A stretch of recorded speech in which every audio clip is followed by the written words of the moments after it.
Hello, my dear friends. Thank you so much for tuning in, and thanks for your patience with me missing a couple of weeks there. Life started happening and then just kept happening, and to be honest, I've been feeling a little low and unmotivated. I'm going to talk about that more in a second, but first let me cut over to show you my year progress for the week.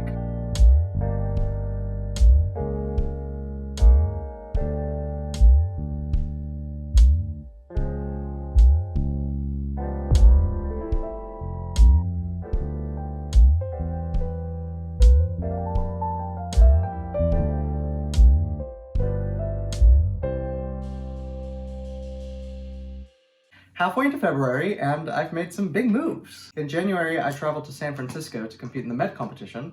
I didn't advance, but even showing up is considered a win in my book. I recruited several new voice students and have been expanding into some new markets that are really exciting for me. And finally, I did a big adult thing and bought myself a car. So this is what I would call the Facebook side of everything that I've been up to. You know the kind, it's where I leave out all the details of how I got there and just share the things that make me look cool and successful. For example, traveling to San Francisco was great, but not advancing in the competition kind of knocked me off my stride and discouraged me from practicing for the past couple of weeks. Recruited a bunch of new voice students, but that was after several weeks of hemorrhaging money on ad spend. And it's not clear whether that actually resulted in finding those students. Bought the car after having a pretty massive breakdown about money.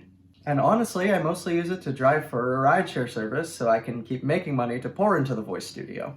Those things are not glamorous. You don't talk about those things when you want to look cool and successful. But I think that's kind of unfortunate because I'm starting to believe that that's just what the process of success looks like. And you don't hear about that stuff from most people until they're already up on top. And even then, who knows how many details they leave out. My point is, I'm saying all of this from the position of a person who is miles away from where he wants to be. I have no guarantee of a light at the end of the tunnel. I don't know if I'll make it to week 50 and look back on this moment and think, would you look at that, all this growth. And I don't get to know. And nevertheless, I'm all in. So I might as well enjoy it. That's a good segue into what's been on my mind for the past couple of weeks. I was listening to an NPR special on the concept of play and how it's fundamental to how we create. A quote that was used is, "The creative adult is a child who survived." As I've been reflecting on that idea, I've been realizing that that is what keeps standing in the way. See, I stopped feeling motivated to sing and practice because I got knocked back into the doing mindset. And that mindset is constantly concerned with doing it right. It's a mindset that wants to find the shortest path to success and to victory so I can move on and enjoy it and go on to do something else. But that's not actually how I feel about music. See, when I get to the core of who I am as a musician, there's just a little kid who wants to play.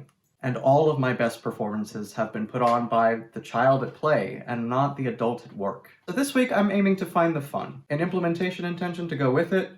Before I sit down to practice, compose, or otherwise create, I'm going to take at least 5 minutes to meditate on an intention to be playful.